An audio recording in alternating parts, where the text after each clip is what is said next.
হিন্দু ধৰ্মৰ নিয়মৰ অনুসৰি বছৰ দুবাৰ হনুমান জন্ম জয়ন্তী পতা হয়। কিন্তু হনুমানজীয়ে কেৱল এবাৰহে জন্মগ্ৰহণ কৰিছিলে, তথাপিও বছৰত কিয় দুবাৰ হনুমান জন্ম জয়ন্তী পতা হয়। গতিকে আজি মই আপোনালোকক জনাবলৈ প্ৰয়াস কৰিম হনুমানজীৰ দ্বিতীয়টো জন্মৰ বিষয়ে। সেয়েহে ভিডিঅ'টো শেষলৈকে চাব। যেতিয়া মাতা অঞ্জনীৰ গৰ্ভৰ পৰা হনুমানজীৰ জন্ম হ'ল আৰু ৰুদ্ৰ অৱতাৰ হোৱাৰ কাৰণে তেওঁ অসীম শক্তি আছে, সেইকাৰণে অষ্টসিদ্ধি আৰু নৱসিদ্ধি প্ৰাপ্ত কৰি থৈছিল। এদিন ৰাতিপুৱাৰ সময়ত হনুমানজীয়ে নিজৰ বাৰান্দাত খেলি আছে আৰু তেওঁৰ ভোক লগাত মাতা অঞ্জনীয়ে তেওঁৰ কাৰণে খাদ্য আনিবলৈ গ'ল। হনুমানজীয়ে সূৰ্যৰ ফালে চাই চিন্তা কৰিবলৈ লাগিলে, আকাশত ইমান ডাঙৰ ফল কিয় ওলমি আছে? আৰু হনুমানজীৰ কৌতূহল বাঢ়িবলৈ ধৰিল। ৰঙা ৰঙা ফল দেখি তেওঁৰ ভোক আৰু বাঢ়িবলৈ ধৰিল আৰু তেওঁ পৱন পুত্ৰ হোৱাৰ কাৰণে উৰি গৈ সূৰ্য দেৱতাৰ ওচৰ পালেগৈ আৰু সূৰ্যদেৱক ফল বুলি ভাবি গিলি পেলাল। সেইকাৰণে গোটেই সৃষ্টিত ঘোৰ অন্ধকাৰ হৈ গ'ল আৰু সেইকাৰণে সূৰ্য উদয় নোহোৱা হ'ল। সকলো দেৱতাগণ বহুত চিন্তাত পৰিলে আৰু ভাবিবলৈ ধৰিলে, হঠাৎ গোটেই সৃষ্টি কেনেকৈ অন্ধকাৰ হৈ গ'ল। দেৱতাগণে ঘোৰ অন্ধকাৰ দেখি ভয় খাবলৈ ধৰিলে আৰু সকলো একত্ৰিত হৈ ভগৱান ব্ৰহ্মাৰ ওচৰ পালেগৈ আৰু সুধিলে, হে ব্ৰহ্মদেৱ,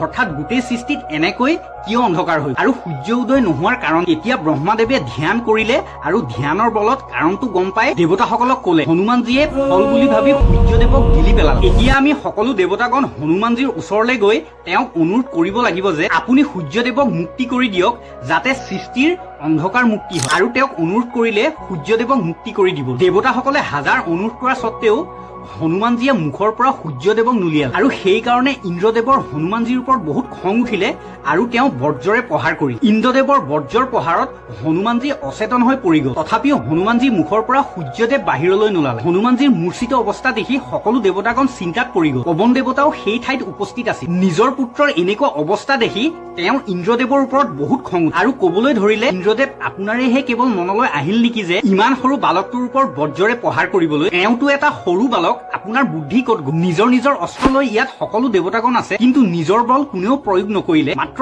আপুনিহে হনুমানক বজ্ৰৰে আঘাত কৰিলে। ইন্দ্ৰদেৱ, এতিয়া তুমি মোৰ ক্ৰোধৰ পৰা হাৰি যাব নোৱাৰিম। এই বুলি পৱনদেৱে বায়ুৰ সঞ্চালন বন্ধ কৰি দিলে আৰু সেইকাৰণে সকলো দেৱতাগণ চিন্তিত হৈ পৰিল। পৱনদেৱে খঙত যেতিয়া বায়ুকে ৰখাই দিলে, এতিয়া সকলো দেৱতাগণ আৰু সকলো জীৱ জন্তুৰ উশাহ লোৱাটো কঠিন হৈ পৰিল। বায়ুৰ অবিহনে এক মুহূৰ্তও কাৰো জীৱন সম্ভৱ নহয়। তেতিয়া ব্ৰহ্মাদেৱে ক'লে, হে পৱনদেৱ, আপুনি এই সৃষ্টিৰ ওপৰত কৃপা কৰক, আপুনি আপোনাৰ বায়ুৰ গতি এৰি দিয়ক। মই হনুমানৰ বজ্ৰদেহ বনাই দিছো, আজিৰ পৰা বজ্ৰৰ প্ৰহাৰেও হনুমানৰ ওপৰত প্ৰভাৱ পেলাব নোৱাৰে। আৰু ব্ৰহ্মাদেৱে হনুমানজীৰ বজ্ৰদেহ বনাই দিলে আৰু লগে লগে সকলো দেৱতাসকলে নিজৰ নিজৰ শক্তি হনুমানজীৰ দেহত প্ৰদান কৰিলে। তাৰ পাছত হনুমানজী অচেতন অৱস্থাৰ পৰা সাৰ পাই থিয় হ'ল। চ'ত মাহৰ শুক্লপক্ষৰ পূৰ্ণিমাৰ দিনাই হনুমানজীয়ে অচেতন অৱস্থাৰ পৰা সাৰ পাই থিয় হৈছিল আৰু সেইদিনাই হনুমানজীয়ে বজ্ৰদেহ পাইছিল আৰু দ্বিতীয় জন্ম পাইছিল। আৰু সেইকাৰণে বছৰত দুবাৰ শ্ৰী হনুমান জন্ম জয়ন্তী আমাৰ ভাৰতবৰ্ষত অতি ধুমধামেৰে পতা